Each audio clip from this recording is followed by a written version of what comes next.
चलिए कुछ मतलब मैक में आवाज़ नहीं आ रहा था तो मैक हटाना पड़ा, तो लाइव बहुत देर पहले से ही चल रहा था, उसको हमको कैंसिल करना पड़ा और हम फिर से स्टार्ट करते हैं। तो हमने कल पढ़े थे प्रश्नावली 1.2 का क्वेश्चन नंबर 3 तक पढ़े थे, और आज हमको जो पढ़ना है प्रश्नावली 1.2 का क्वेश्चन नंबर 4 पढ़ना है, जिसमें आपको HCF दिया है दो संख्या का 306 और 657 का HCF हमारा कितना दिया है, 9 दिया हुआ है, और एलसीएम कहा जा रहा है कि निकालिए उसी संख्या के एलसीएम निकालिए। तो करना क्या है यहाँ पर, तो हमको एलसीएम एचसीएफ निकालना होगा। इसके लिए हमको सबसे पहले बात फार्मूला हमको याद करना होगा। तो फार्मूला याद रहेगा तो ही हम क्वेश्चन बना सकते हैं, अगर फार्मूला याद नहीं रहेगा तो क्वेश्चन बनाना असंभव है। इसलिए हमने क्या किया, सबसे पहले यहाँ पर फार्मूला हम लिख रहे हैं। तो फार्मूला लिखे हैं तो पहली संख्या गुना दूसरी संख्या बराबर होता है एलसीएम गुना एचसीएफ, ये हमको पता था, और हमने ये 8वीं सब में ही पढ़े थे। 8वीं में ये फार्मूला अक्सर लगता है, तो पढ़े होंगे तो याद होगा, नहीं पढ़े तो कोई बात नहीं, आज फिर से पढ़ लेते हैं एक बार। तो पहली संख्या गुना दूसरी संख्या बराबर होता है एलसीएम गुना एचसीएफ हुआ, हमने लिख लिया। अब यहाँ से क्या किया जाएगा, आपको कभी कभी क्वेश्चन फार्मूला पूछ दिया जाएगा, ठीक है, हमको बताइए पहली संख्या बराबर क्या होगा, पहली संख्या बराबर क्या होगा। तो पहली संख्या बराबर जो होगा, पहली संख्या, तो गौर कीजिए यहाँ पर जो एलसीएम होगा वो तो रहेगा ही रहेगा, एलसीएम गुना HCF, और बट्टा में जो है ना, ये दूसरी संख्या यहाँ पर गुना में तो उधर जाएगा, इसमें चला जाएगा, बट्टा में चला जाएगा, यहाँ लिख लेंगे दूसरी संख्या। ठीक, अगर हमसे कभी पूछ दिया जाए, ठीक है, कोई बात नहीं, आपको बताइए दूसरी संख्या बताइए, कोई दिक्कत नहीं, हम दूसरी संख्या भी उनको बता देंगे। दूसरी संख्या क्या होता है, तो दूसरी संख्या जो होगा ये एलसीएम गुना एचसीएफ होगा ही होगा, एलसीएम गुना HCF ये होगा ही होगा। यहाँ दूसरी संख्या है ना, हम पहली संख्या पूछे थे यहाँ दूसरी संख्या दिए, और दूसरी संख्या पूछ रहे थे यहाँ कौन सी संख्या आएगा, पहली संख्या आएगा। हम यहाँ पर क्या किया, पहली संख्या लिख दिए। अब यहाँ पर क्या किया जाएगा, आपसे फिर पूछा जाएगा, ठीक है, हमको जो है ना, आप हमको एलसीएम बताइए, एलसीएम क्या होगा, एलसीएम का फॉर्मूला क्या होगा, कोई दिक्कत नहीं। तो हम इधर वाले पार्ट को जब पूछ रहे थे तो इधर वाला ऊपर में रहता था और इधर वाला एक नीचे में आ जाता था। अब इधर वाले पूछ रहे, इस साइड वाले पार्ट को अगर पूछ रहे तो ये वाला पार्ट में क्या होगा, इस साइड वाले पार्ट वाला जो होगा ऊपर में रहेगा, और इस साइड वाला जिसको पूछा जाएगा उसको छोड़ करके जो जिसको नहीं पूछा जाएगा वो कहाँ आएगा, नीचे आएगा। हम यहाँ पर क्या करेंगे, यहाँ जो लिखेंगे सबसे पहले पहली संख्या, पहली संख्या गुना दूसरी संख्या, बट्टे में आ जाएगा मेरा, या एलसीएम पूछ रहा है तो बचा कौन, एचसीएफ, बट्टा में आ गया मेरा एचसीएफ। फिर आपसे क्या किया जाएगा, फिर पूछा जाएगा, ठीक है, हमको एचसीएफ बताइए, तो एचसीएफ बताइए। तो एचसीएफ में क्या होगा, यही फिर लिखेंगे पहली संख्या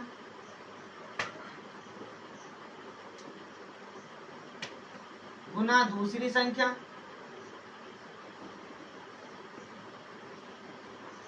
फिर बट्टा में आएगा हमारा, एलसीएम पूछे थे एचसीएफ आया, अब एचसीएफ पूछ रहे थे यहाँ पर क्या आएगा, एलसीएम आएगा।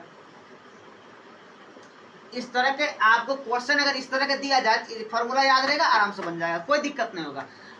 हमने क्या किया था, तो कुछ क्वेश्चन बनाए थे जिसमें वो कह रहा था कि जांच कीजिए, इससे पीछे वाले क्वेश्चन में कह रहा था कि दो संख्या गुणनफल एलसीएम गुना एचसीएफ होता है कि नहीं होता है, वही दो संख्या, पहली संख्या गुना दूसरी संख्या, वही दो संख्या गुणनफल है, पहली संख्या गुना दूसरी संख्या। ठीक है, ये फॉर्मूला आपको सब उतारिए, फिर आगे हम बता रहे हैं।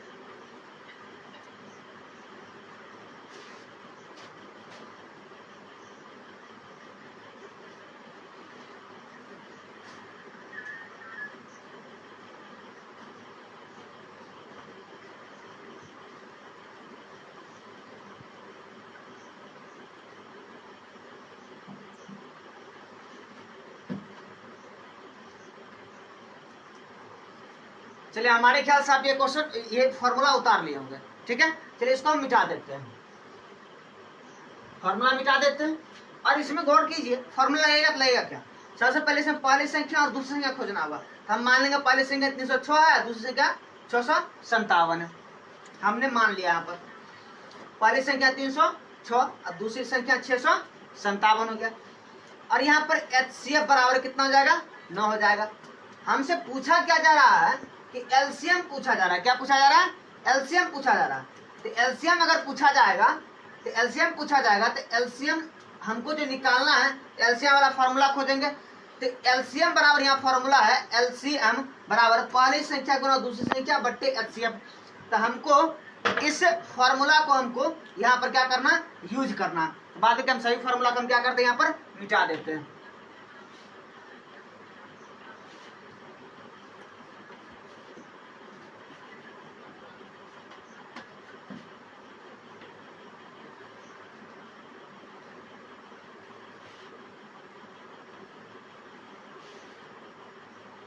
चलिए हमने मिटा दिया।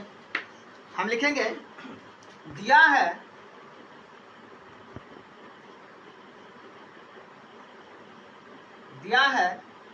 पहले हल, दिया है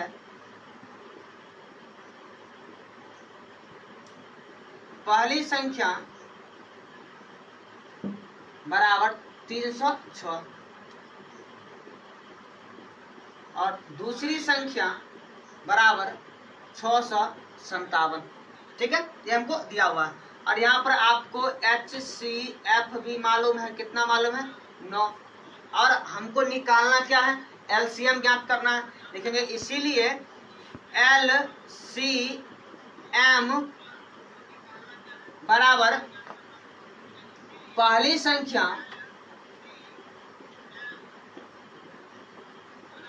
संख्या गुना दूसरी संख्या बट्टे HCF हमने लिख लिया। अब यहाँ पर पहली संख्या कितना था, 306 गुना दूसरी संख्या कितना था, 657 बट्टे एलसीएम कितना है, सॉरी एचसीएफ कितना है, 9 है। अब काटिए तो 9 तिया 27, 9 तिया 27। अब 27 यहाँ 3 बचेगा, 9 चौके 36। 34 को 657 से हमको गुना करना होगा, यहाँ गुना कर लेते हैं। 657 को कितना से गुना करना है, 34 से। 7 चौक 28 के 8 हो गया, 7 चौक 28 के 8। हासिल कितना बच गया, 2। 5 चौके 20, 2 22 हो गया। फिर 2 बच गया, 6 चौक 24, 2 26 हो गया। और फिर 7 या 21 का 1 हो गया। और यहाँ पर 5 या 15, 2 17, 18, 1 19 हो गया। गुना करने के बाद इतना आएगा। यहाँ पर हम क्या करेंगे, 8 3 7 6 13 के 3 9 2 11 1 12 का 2 और 2 यहाँ आ गया। तो यहाँ पर गुना करने के बाद क्या आएगा मेरा, गुना करने के बाद आएगा 22,338 आएगा। हमारा एचसीएफ कितना आ गया, सॉरी एलसीएम कितना आ गया, एलसीएम जो आ गया, एलसीएम बराबर 22,338 हो गया, ठीक है। चलिए ये हमारा क्वेश्चन नंबर 3 सॉल्व हो चुका है। आप सब तब तक इसको क्या कर सकते हैं, उतार सकते हैं, ठीक।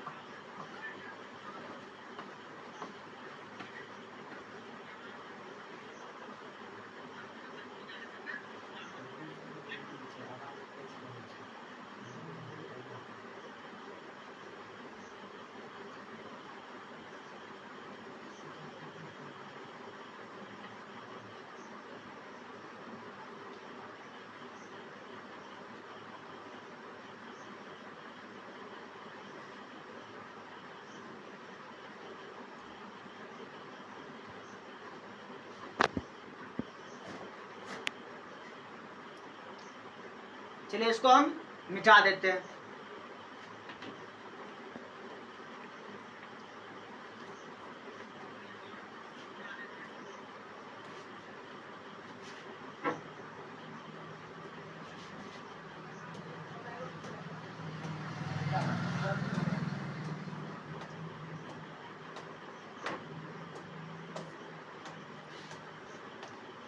इसका अगला क्वेश्चन 5 नंबर क्वेश्चन जो है, कहा जा रहा है क्या कोई संख्या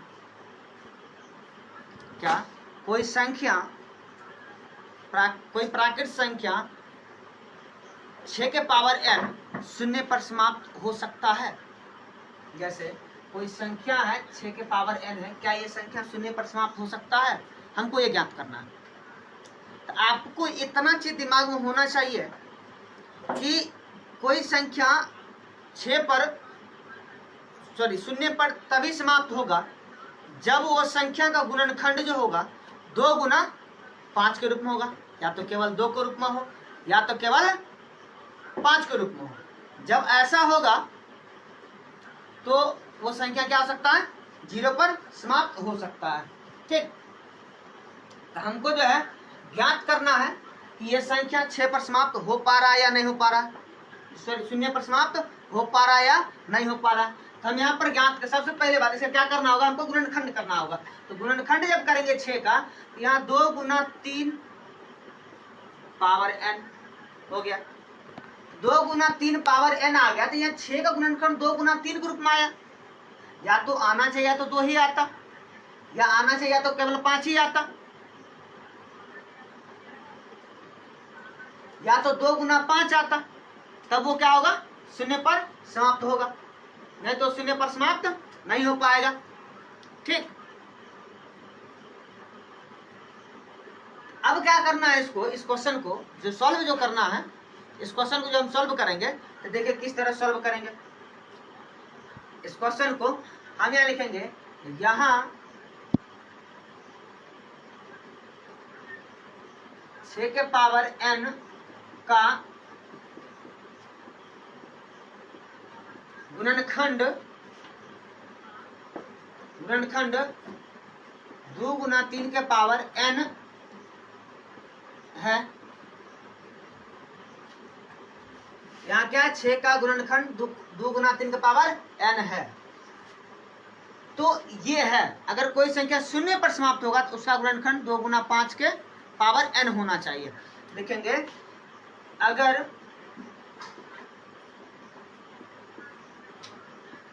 कोई संख्या शून्य पर समाप्त होगा तो उसका गुणनखंड 2 गुना 5 के पावर n होगा।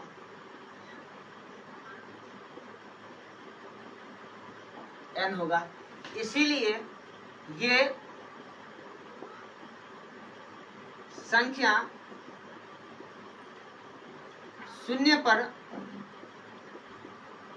समाप्त होगा, नहीं होगा, नहीं होगा। चलिए, क्वेश्चन बहुत छोटा सा, बस ऐसे ही बनेगा ये क्वेश्चन, इसमें कुछ ज्यादा चीज है नहीं, बस हमको ऐसे ही बनाना है इस क्वेश्चन को। ठीक है, तो अगले क्वेश्चन की ओर हम बढ़ेंगे। तो क्वेश्चन नंबर 5 बता दिए, क्वेश्चन नंबर 6 हम इसके बाद बता दें, तब तक आप इसको उतारिए।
चलिए अब हम क्वेश्चन नंबर 6 की ओर बढ़ते हैं।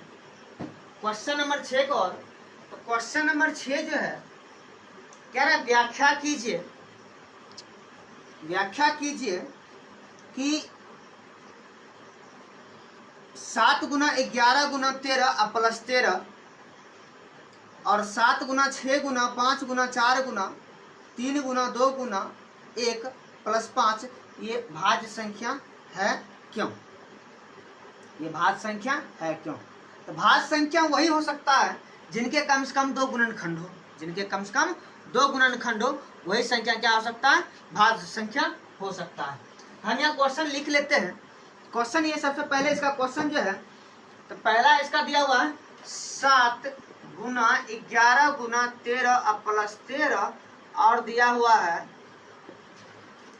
7 गुना 6 गुना 5 गुना 4 गुना 3 गुना 2 गुना 1 प्लस 5। ये संख्या आपको ऐसे दिया हुआ है। ठीक, तो कहा जा रहा है ये संख्या क्या भाज्य संख्या होगा। यहाँ पर 2 संख्या दिया हुआ, एक ये संख्या हो गया और एक ये संख्या हो गया। इन दोनों को हमको बताना ये भाज्य संख्या है या नहीं है। हम यहाँ पर क्या करेंगे, दोनों को सबसे पहले मान लेंगे। माना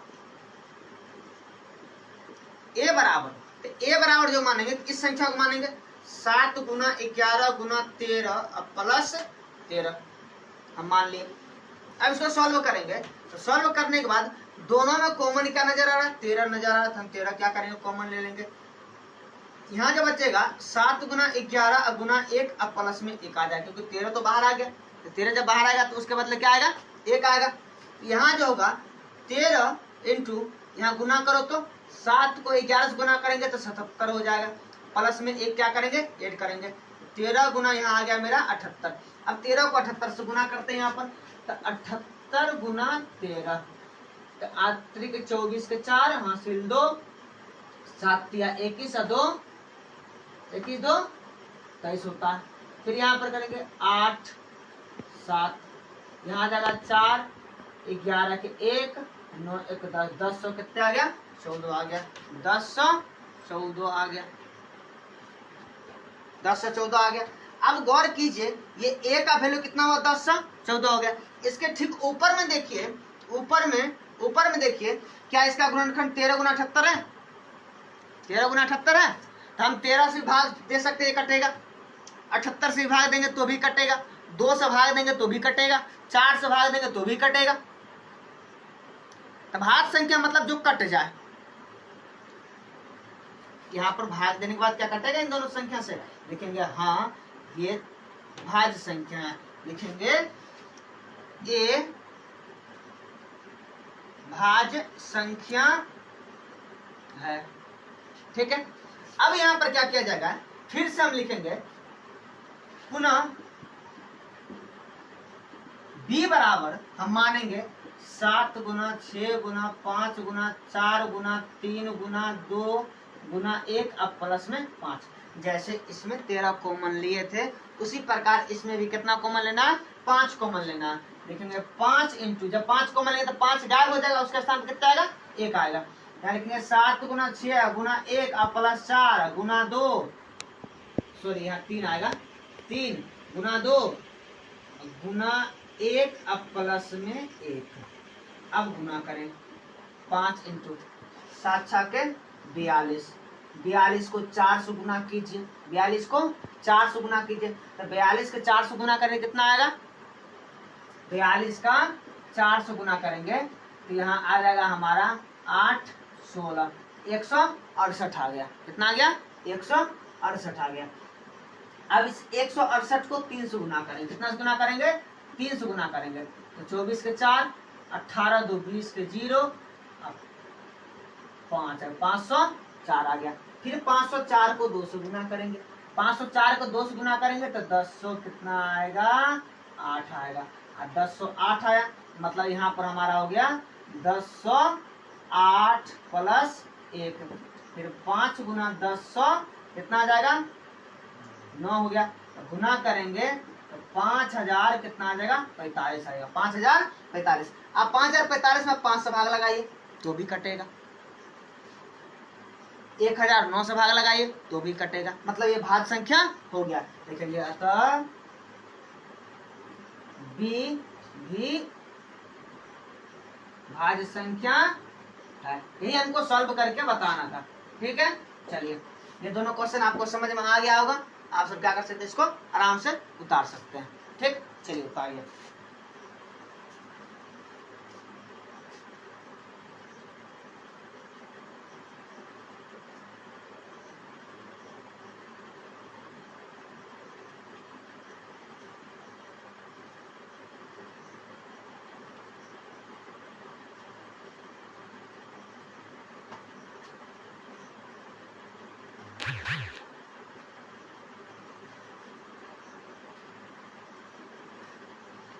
चलिए समझ में आएगा, उतार लिए।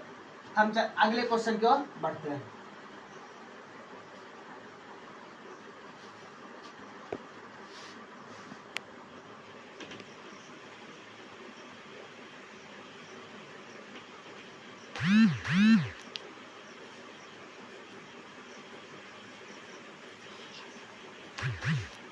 इस एक्सरसाइज का लास्ट क्वेश्चन है, आपको लास्ट क्वेश्चन क्या करना है, बनाना है। ठीक, लास्ट क्वेश्चन कुछ नहीं है, सिंपल है, एचसीएफ निकालना है, सॉरी एलसीएम ज्ञात करना है। और एलसीएम आता है, बचपन में सीखे, तो बचपन में सीखे तो बचपन की याद कभी मिटता नहीं, सबको पता होगा। इसलिए बचपन में जो चीज सीखे हुए हैं कुछ चीज हमको आराम से भी बना सकते हैं, कोई दिक्कत नहीं है। इसका क्वेश्चन नंबर 7 जो कह रहा है, क्वेश्चन नंबर 7 कह रहा है किसी खेल के मैदान के चारों ओर एक वृत्ताकार पथ है। किसी खेल के मैदान के चारों ओर एक क्या है, वृत्ताकार पथ है। जैसे मान आप सब भी जाते हुए ग्राउंड में खेलने के लिए, तो उस ग्राउंड में खेलने के लिए जब जाते हैं तो वहां आपको एक मान चलिए हो सकता है चौकोर मैदान होगा या गोलाकार मैदान होगा। तो उसी प्रकार हम यहाँ भी क्या करेंगे, मान चलिए ये गोलाकार क्या है, मैदान है। तो गोलाकार मतलब वृत्ताकार, ये वृत्त का आकार हुआ। मैदान किसका आकार का है, वृत्ताकार आकार का, मतलब वृत्त के आकार को ही वृत्ताकार आकार कहा जाता है। ठीक है, ये वृत्त के आकार का है। तो ये मैदान एक खेल का मैदान है जो किस आकार का, वृत्त के आकार का है। ठीक है, फिर आगे कहा जा रहा है कि इस मैदान का एक चक्कर लगाने में सोनिया को 18 मिनट लगते हैं। इस वृत्ताकार पथ को एक चक्कर जब सोनिया लगाती है तो 18 मिनट लेती है, और जबकि इसी मैदान को एक चक्कर लगाने में रवि 12 मिनट लेते हैं। रवि कितना मिनट में ये चक्कर पूरा कर लेते हैं, 12 मिनट में क्या करते हैं, पूरा कर लेते हैं। मान लीजिए कि वे दोनों एक ही स्थान और एक ही समय पर चलना प्रारंभ करते हैं। मान लीजिए, हमने मान लिया ये दोनों क्या किया, एक ही स्थान, मान चलिए यहां पर खड़ा हो गए दोनों। ठीक है, मान लीजिए ये क्या है, सोनिया है, और मान लीजिए ये भी, ये क्या है, ये रवि है। कौन है, रवि है, और ये क्या है, सोनिया है। ठीक है, सोनिया ने पहले क्या किया था, सोनिया इस वृत्ताकार पथ पर चक्कर लगाया था। तो पहले ये चक्कर लगाया था, कितना मिनट में लगाया था, 16 मिनट में लगाए थे। कितना मिनट में, 16 मिनट में। फिर क्या हुआ, रवि ने इसी मैदान को जब चक्कर लगाए तो कितना मिनट में चक्कर लगाए थे, 12 मिनट में। तो सोनिया क्या किया, 16 मिनट में चक्कर पूरा किया था, एक चक्कर लगाए थे, और रवि ने 12 मिनट में क्या किए थे, एक चक्कर अपना पूरा किए थे।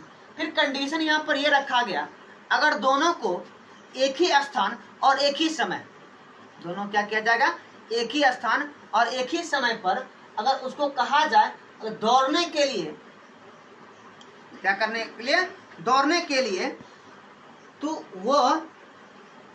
ये दोनों एक ही स्थान और एक ही समय पर चलना प्रारंभ करें, एक ही समय और एक ही स्थान पर क्या करें, चलना प्रारंभ करें, तो एक ही दिशा में चलते हैं। क्या करते वो, एक ही दिशा में क्या करेगा, अगर दौड़ेगा तो दोनों एक ही दिशा में, अगर इधर दौड़ा इधर की तरफ ही दौड़ेगा, अगर इधर दौड़ रहा तो इधर तरफ ही क्या करेगा, वो दौड़ लगाएगा। तो कितने समय बाद वे पुनः प्रारंभिक स्थान पर मिलेंगे। मतलब कि यहाँ दौड़ना प्रारंभ किया, यहाँ दौड़ते दौड़ते यहाँ पर आया, कुछ समय लेगा, यहाँ भी आएगा कुछ समय लेगा, यहाँ भी आएगा कुछ समय लेगा, यहाँ भी आएगा कुछ समय लेगा, यहाँ भी कुछ न कुछ समय तो लेगा है, यहाँ भी कुछ न कुछ समय लेगा है, और यहाँ आगे फिर क्या करेगा, रुक जाएगा। ये दोनों एक ही स्थान पर एक ही समय में दौड़ना प्रारंभ किया, कि कितने समय बाद आके ये क्या क्या इस स्थान पर फिर जाके रुक गए, कितने समय बाद। सबसे पहले इसमें क्या करना होगा, हमको इक्वल टाइम ज्ञात करना होगा, बराबर टाइम ज्ञात करना होगा, कितने टाइम में ये चले, दोनों समान टाइम में चले। तो आपको पता होगा हमने 1.1 में क्वेश्चन पढ़े थे, क्वेश्चन नंबर कितना पढ़े थे 1.1 में, क्वेश्चन नंबर हमने लगभग 3 पढ़े थे। तो उसमें कहा जा रहा था क्वेश्चन नंबर 3 में कि क्वेश्चन नंबर 3 क्या कह रहा था कि कितने बराबर कतारों में उसको लगाया जाए। आंसर कितना आया था, 8 आया था। मतलब वह पंक्तियों की संख्या जो था कितना था, 8 था, बराबर पंक्तियों की संख्या। अब वहीं पर यहाँ पर क्या कह रहा है, क्वेश्चन नंबर यहाँ पर 1.2 में इसका क्वेश्चन नंबर 7 जो है, इसमें कहा जा रहा है ये कितने मिनट बाद ये दोनों फिर पुनः उसी स्थान पर आएगा जिस स्थान से वो दौड़ना प्रारंभ किया था। सोनिया और रवि एक ही स्थान पर जब दोनों अलग अलग टाइम में जब दौड़े थे, तब सोनिया क्या किया था, 16 मिनट लिया था, और रवि कितना मिनट लिया था, 12 मिनट लिया था। जब दोनों को एक ही समय अगर दौड़ना प्रारंभ अगर करवाया जाए, तो पुनः वो जिस स्थान से दौड़ेगा उसी स्थान पर दौड़ करके फिर वो कितना मिनट बाद वो पहुंचेगा, हमको ये चीज जांच करना है। तो इसके लिए हमको यहाँ पर हम जब पढ़ते हैं तो वहां डायरेक्ट कहा जाता है कि आप जो है इसका एलसीएम ज्ञात कर लीजिए, आंसर आ जाएगा। लेकिन ऐसा नहीं है, अगर प्रोसेस के हिसाब से अगर यहाँ पर बनाया जाए तो यहाँ क्या किया जाएगा, हमको सबसे पहले यहाँ पर एचसीएफ हमको सबसे पहले ज्ञात करना होगा। मतलब किस टाइम वो चलना प्रारंभ करे, वो पहले इक्वल ज्ञात करना होगा। फिर वहां से हमको एलसीएम ज्ञात करेंगे, तो कितने बाद वो उस स्थान पर फिर पहुंचेंगे तो निकलेगा। तो चलिए इस क्वेश्चन को हम बनाना शुरू करते हैं। ठीक है, हमारे ख्याल से ये चीज आपको समझ में आ गया होगा, हम इसको मिटा दे रहे हैं। ठीक, नहीं तो यहाँ पर चलिए कोई बात नहीं, यहाँ उतना जगह है हम बना सकते हैं। ठीक, चलिए हम लिखेंगे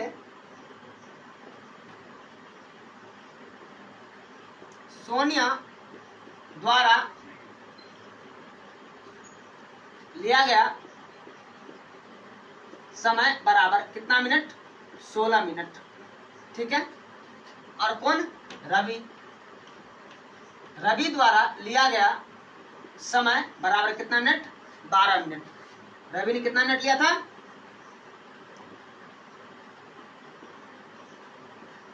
सोनिया ने 16 मिनट और रवि ने कितना मिनट, 12 मिनट लिए। ठीक, अब इन दोनों को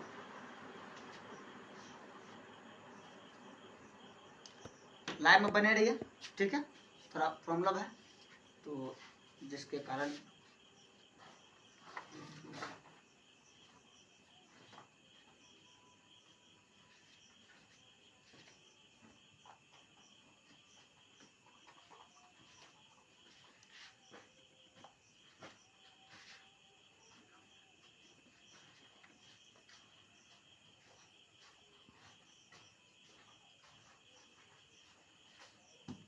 ठीक। चलिए, रवि द्वारा लिया गया समय कितना हो गया, 12 मिनट हो गया। ठीक है, तो अब ये कितने समय, मतलब कौन सा समय में ये एक ही स्थान से दौड़ना प्रारंभ करेगा। तो सबसे पहले इसको हमको क्या निकालना होगा, एचसीएफ निकालना होगा। तो दोनों एक ही समय पर चलना प्रारंभ करती है, तो वो समय हमको ज्ञात करना होगा, किस समय वो चलना प्रारंभ करती है, कितने समय बाद। ठीक है, तो यहाँ पर हम अगर एचसीएफ निकालेंगे तो निकाल लेंगे, नहीं तो एलसीएम निकालना होगा तो एलसीएम निकालेंगे। लिख लेंगे एच 16 और 12 का एचसीएफ बराबर 16 12 का एचसीएफ निकालिए तो कितना होगा। तो आपको एचसीएफ निकालने के लिए आता है 16 12, यहाँ कितना से लगाएंगे, 1 से, यहाँ 12 आएगा, यहाँ 4, इसका यहाँ पर कितना कट जाएगा, मतलब यहाँ पर इसका एचसीएफ कितना आ गया, एचसीएफ आपको यहाँ पर 4 आ गया। मतलब ये दोनों जितने समय लिए थे उस समय के अनुकूल अगर 4 मिनट में अगर ये चलना प्रारंभ करेगा, कितना मिनट में, 4 मिनट में चलना प्रारंभ करेगा, तो 4 मिनट में चलना प्रारंभ करेगा। अब कितना मिनट बाद वो फिर उसी स्थान पर पहुंचेगा, वो हमको याद करना होगा। तो लिखेंगे, तो कह रहा है कितना मिनट बाद वो पुनः उसी स्थान पहुंचेगा, लिखेंगे इसीलिए LCM बराबर, तो दोनों द्वारा लिया गया समय, तो क्या होगा, तो यहाँ 16 गुना 12 अब बट्टे कितना हो जाएगा 4, 16 गुना 12 बट्टे 4 कटेगा, तो कट के यहाँ पर एलसीएम कितना आ जाएगा, तो 12 चौके 48 मिनट बाद वह पुनः उस स्थान पर क्या करेगा, पहुंचेगा। कितना मिनट बाद, 48 मिनट बाद। ठीक, क्वेश्चन को उतारिए तो।